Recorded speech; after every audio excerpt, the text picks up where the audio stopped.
Hi, welcome to Let's Talk Centerville. I'm Maureen Russell Hodson.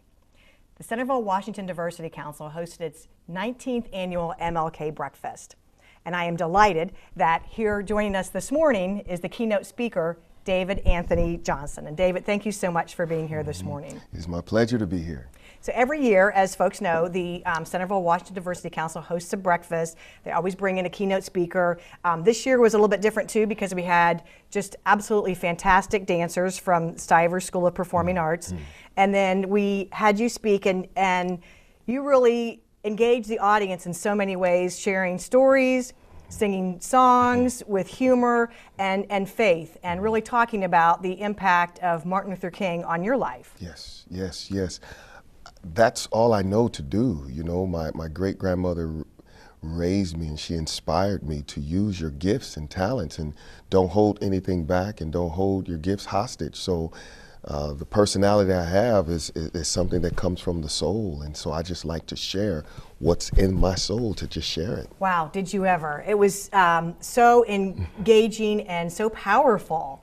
And you really talk about how important faith and family is to you, and going back to your great-grandmother. Yes, yes, yes, yes. She was inspired by the Lord to show me what true love was all about. She inspired me about the stories of the slave narrative, stories of the Negro spirituals, the three persons she called Moses from the black, community, Moses in the Bible, Moses of Harriet Tubman, Moses of Martin Luther King, and how all three were obedient to God by leading their people out of some form of bondage into some form of freedom. So I was always, respectful to that and humbled by that. So she was allowed herself to be used so that I could be used. And as you share stories and really talk about your great-grandmother's influence, and then how you came upon Rosa Parks and really met a lot of people to, maybe young kids today are historical figures, but here you still had the opportunity to meet those people. I did, and it made a difference in my life. She would always show me in the books, Negro in American History, a book, Negro in America, and she would show me the different historical figures. And she said, if you use your talents, God will make room for them. And if you give it back to God, God will bless you. And so she said, and whatever you get, always be humble and always be willing to share. And so when I saw those historical figures, she would tell me, one day, you might be around those people. And if so, never forget where you come from. And so she was right. And people can watch your whole presentation also right here on Channel 5. But it's really fascinating. And I think everyone in the audience just kept wanting more and more. Nobody wanted you to wrap up the morning. And I didn't want to wrap up. I wanted to keep going. What propelled you to get into this kind of business where you go and share the message of Martin Luther King? My great-grandmother. Okay. There she is again. She used to have his memorabilia shortly after he died when I was a little kid in the 70s, and she bought a lot of his albums and whatnot, and so she would play them, and I was scared of his voice, and so she saw that, and she wanted to tell me, David, he was our Moses, and if you love me, you will remember and memorize his speeches so that you can make the world remember what he did for the cause of love. So if you love me, memorize him. So she got me comfortable with memorizing his voice because I was afraid of it. And I just fell in love with it from there. And as soon as you started speaking in Dr. King's voice, I could see the audience just, wow, it's really powerful. And what I like too is that you shared that, of course, he's a great man and a great leader, but you also shared the fact that he had a sense of humor, he liked music, and really kind of showed a personal side of him. Yes. And I learned that straight from the mouth of Mrs. Rosa Parks, the mother of the civil rights movement. She told me a lot of personal stories that gave me an opportunity to not just understand Dr. King as a civil rights icon, but Dr. King as the man, Dr. King as a father of four, Dr. King as a husband, Dr. King as a pastor. So she gave me those words, and she gave me an insight to just who he really was as a person. So I was able to understand the essence of the man, and he loved music. Well, and that really comes across because as part of your program, as I said, you tell some stories, but have some humor, and then you do quite a bit of singing. Yes, I do. do. And you have a beautiful voice, I might add. Thank you so much. Thank you. And you so said much. you kind of held back a little bit. I did. So I did. I did. you really blow the windows out, I guess. Yeah, I was trying to really take it there. Yes, and so I kind of held back, but my family is a singing family. So my mother and my aunt and my cousins and so we would sing a lot. And Mrs. Parks said that my great-grandmother was a singer, and she would sing Negro spirituals around the house while she was cleaning. And I wanted to be around her and learn, so she taught me the history of the Negro spirituals and taught me the songs and taught me the melodies and how sing it this way, don't sing it that way, sing it this way.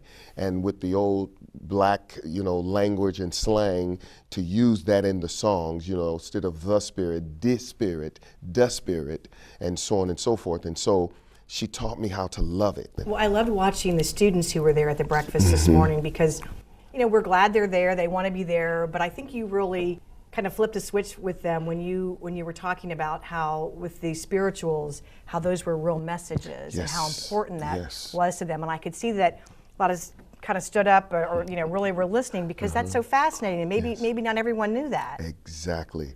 And my job too, I feel I've taken it upon myself, is to educate, because a lot of people don't know. And they don't know about those precious souls who had the misfortunes of being born in that time to be enslaved.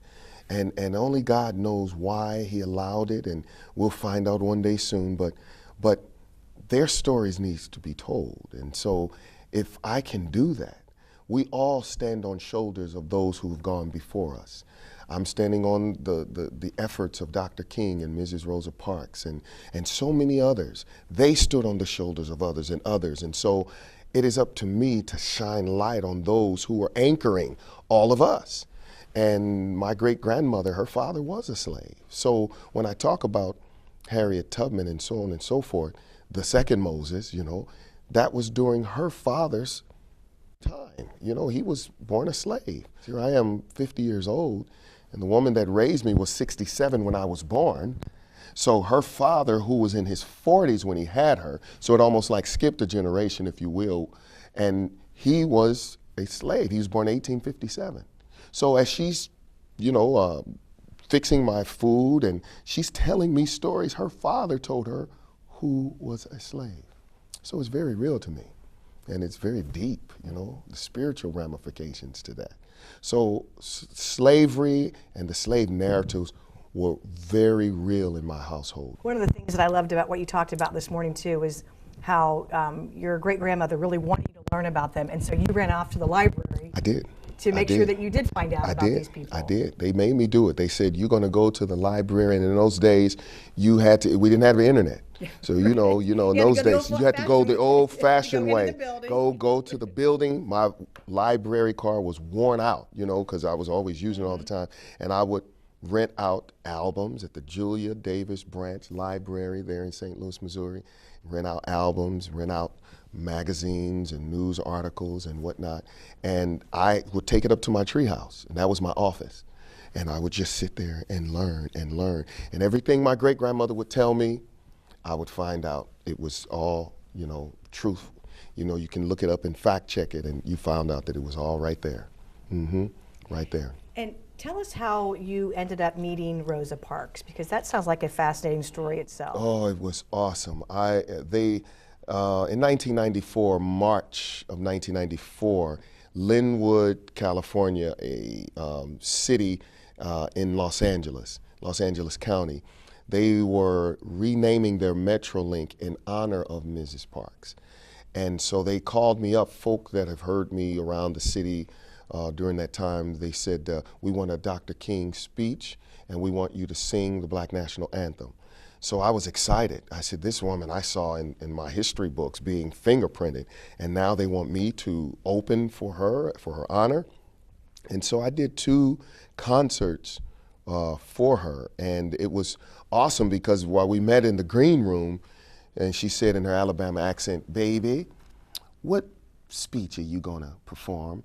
And just as I was to say, "I have a dream," she said, "And I hope it's not I have a dream. I'm so tired of that speech."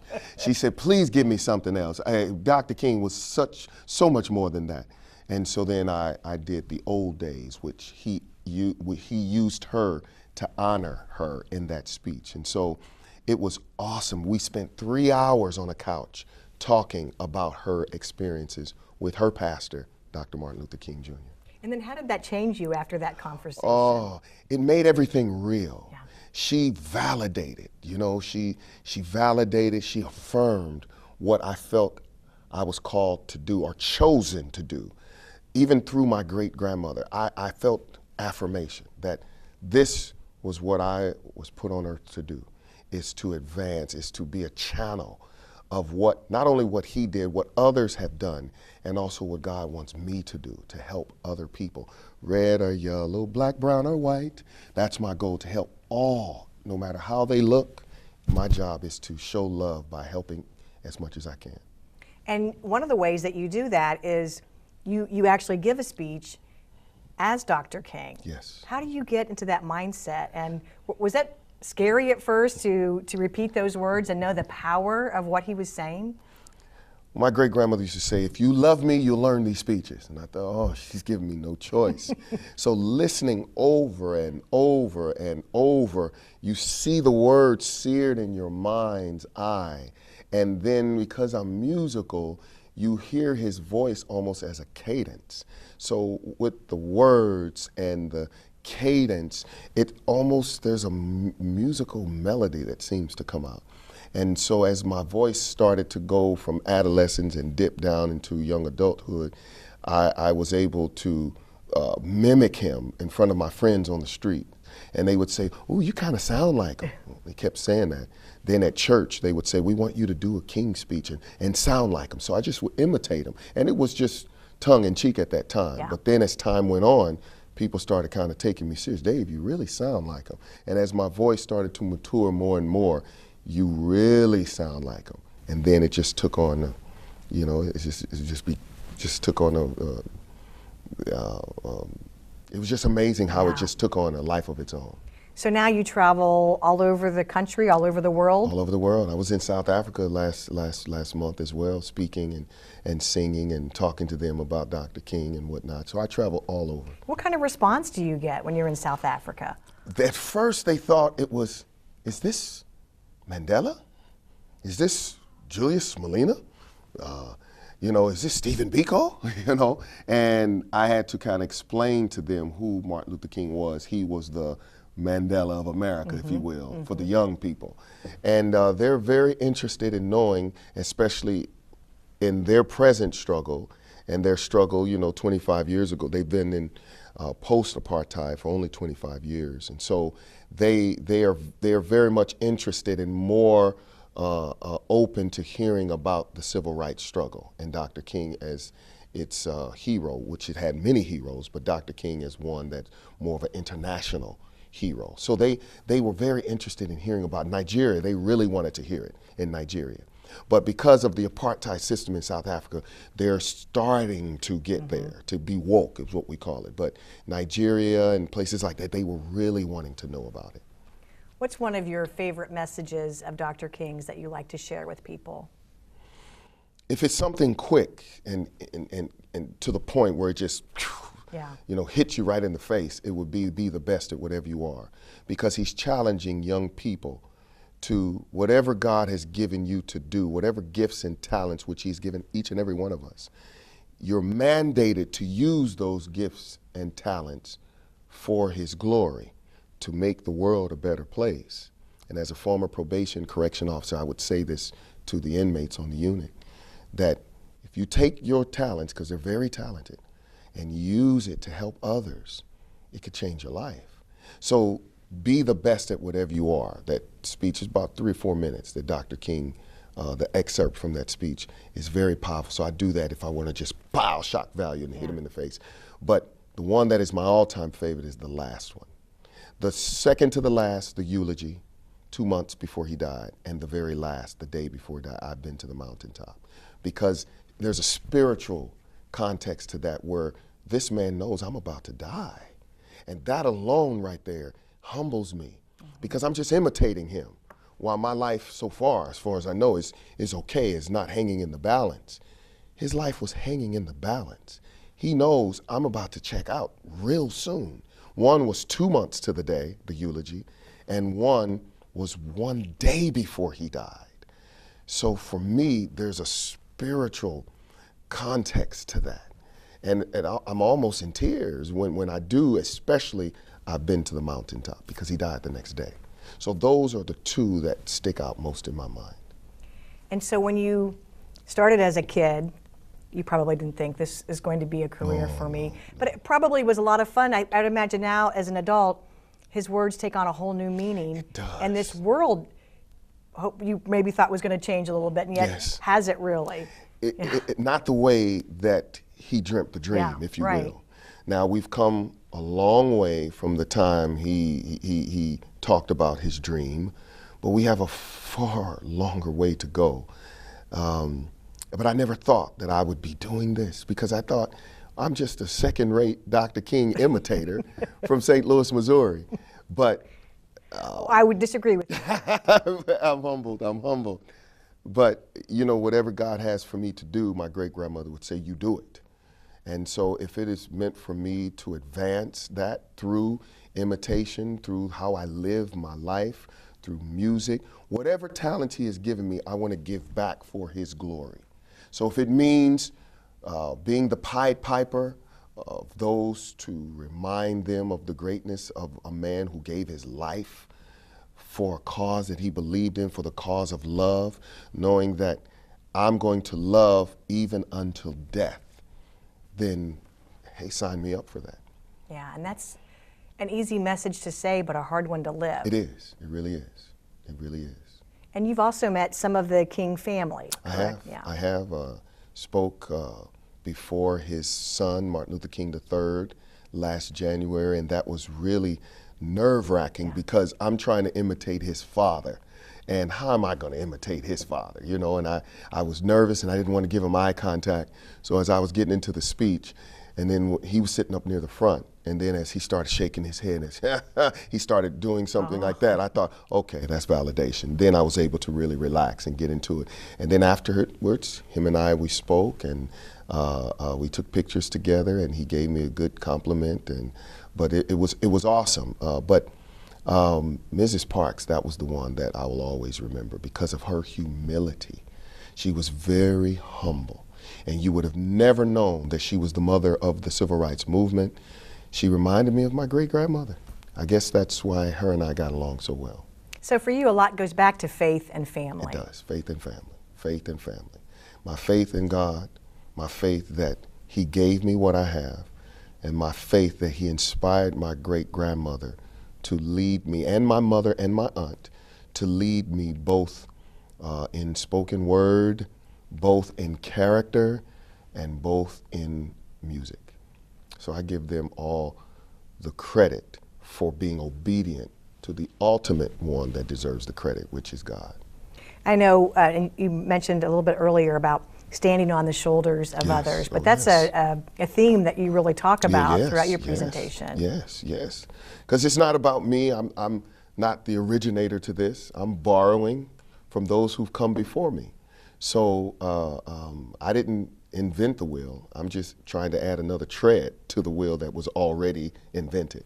And so Dr. King, who stood on the shoulders of Marcus Garvey and others, and they stood on the shoulders of Harriet Tubman and those who came before, Nat Turner and so many others, we owe them a debt of gratitude. Thank you, because they didn't get a chance to see the fruits of their labor. I'm here in a time where my life is not, in jeopardy. So it's easy to imitate them. The least I can do is remind the world of what they did for the cause of love. And I think too, not only learning about them, adults, we should all learn more. You throw out names of people that have stood on the shoulders of other people. Right. It's a good lesson to learn. Go find out who these people are. That's right. What they've gone through, how we can learn from that. That's right. That's right. I like the part today when you talked about being a drum major, Yes, and yes. Dr. King talking about being the drum major. That's right. That's right. Oh, man. You know how everyone, the drum major likes to be out front and likes to be the best and the greatest, and how many people ascribe true greatness by what cars you drive, what degrees you have, if you're good looking or not, if you're young and strong, things that are more external. But Dr. King reordered it and said, and changed the paradigm, and basically said true greatness, you know, harping off of what Jesus Christ taught us, comes by, not by favoritism, but by fitness. It comes not by being served, but by serving. If you want to be great and be first in love. Be great and be first in justice. Be great and be first in truth. Be great and be first in peace. And so when he preached that sermon for 2 months to the day of his assassination, February 4th, 1968, then he went on to talk about what he wanted said at his funeral. It's just you can't have a dry eye when you listen to that, and when you really listen to it. So that keeps me grounded. And when you present that, I think you have everybody in the audience just right with you on the edge of your seat. And what's that like afterward? Because I know everybody wanted to come up and shake your hand and talk to you and share stories. Yes. I'm on a spiritual journey when I do those speeches, and when I'm talking about it, it's like I'm caught up in another dimension, you know, and it's sort of a spiritual type of thing. And it's almost like I'm saying to the audience, come follow me as I go on this spiritual road. And that's how I'm able to get into character. Some people say, you embody him. And well, that's what I'm feeling. It's like a spiritual journey. And I'm telling to the audience basically, come take my hand, follow me as I go on this journey. I'm taking you through time, through my education, through me listening at beside the big record player of my great-grandmother, listening to the big speaker and listening to the little thumps in the album. Come follow me to that time. Come follow me up the tree when I was reading. Come follow me when I'm sitting down in front of Miss Rosa Parks or Mrs. Maya Angelou. So it's sort of like, come follow me and share my experiences as I honor this great man and Mrs. Tubman and many others. So it's a journey that I want the audience to follow me on, and I try to paint the picture the best way that I can. Well, you do it beautifully. Thank you. And Thank you. I'm just wondering, with all the people today sold out breakfast, everyone was very eager to meet you and to thank you for being there. What message did you want anyone in the audience there to carry home with them? Don't forget what this thing is all about. It's not the commercialization of Dr. King, like it's cool to like Dr. King on his birthday. All of those things are external things that don't really matter. But King was about humility and about the spirit of it. King was about love, truth and love. And that is what he talked about, not living the lie because the truth was uncomfortable. He was about the bold, naked truth, and after the truth was learned, handle it with love. So when they left today, I want them to know, love somebody. And don't just love those who look just like you. No, no, no. Love should be more challenging than that. Love somebody who looks different from you. Love somebody that you, by nature, would disagree with. Exercise love. You know, in order to get that muscle looking good, you got to exercise that thing. So let your love, treat your love like you do a muscle. Exercise it. And by exercising it, go and love somebody that you generally were taught to not love. Love them.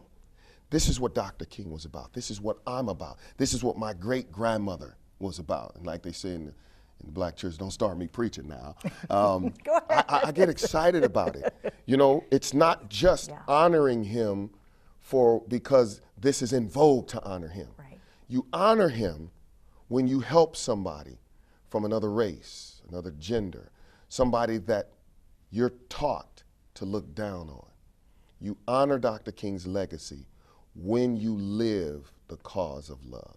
And that's what I hope that they take from that. And that's not just today on his birthday, Every day. but every day. 365, 24/7. And that's not always easy to do. It's not always easy. But if you are really committed to living the life, like Dr. King's book, The Strength to Love, if you really want the strength to love, you will practice that thing each and every day and get around folk that, if you are struggling with trying to understand, get around folk who are going through. When I was in South Africa, I went into the shanty homes, those made out of metal. And that humbles you. If you think you have problems, go there. Help somebody. Give money. Go and make sack lunches and give it to the poor. If you got extra money, if you want to show love, go and help somebody that you would not ordinarily help. That then will be extending Dr. King's legacy. And that's something that we can all do. That's what we can all do. We can all do. Is there any chance I could get you to either sing something or do something in your Martin Luther King voice? Well, I something can do both. favorite, a good message that you would like to share and leave us with? I can do both. Okay. One of my favorite Negro spirituals, Dr. King's favorite, I was told, my great-grandmother's favorite, when that slave was on the bank of the Kentucky, on the Kentucky side of the Ohio River, trying his best or her best to get over the Jordan River. They use metaphors of Israel, trying to get over that Ohio River to get to the other side for freedom. And they would see Harriet Tubman in that boat, and they looked over, and in their minds, it's swing low, sweet chariot. And because of that visual there, it has fast become one of my favorite Negro spirituals. Well, I looked over Jordan, and what did I see? Coming for to carry me home, a band of angels coming after me, coming for to carry me home. Swing low, sweet chariot, coming for to carry me home. Swing low, sweet chariot, coming for to carry me home. The greatest challenge that we face is to be ready to enter these doors when they open. Ralph Waldo Emerson said in a lecture back in 1871, if a man can write a better book, preach a better sermon, or make a better mousetrap than his neighbor, even as he builds his house in the woods, the world will make a beaten path to his door. Whatever God gives you in life, be your best, even if it is called to be a street sweeper. Sweep those streets so well that all the hosts of heaven and earth will have to pause and say, here lived the world's best street sweeper who swept his job well. Be the best at whatever you are. Thank you very much. You are the best. It's been delightful to get to know you. Thank you so much. Thank you very much for watching. For more information, call the City of Centerville 433-7151 or visit our website, centervilleohio.gov. We'll see you next time.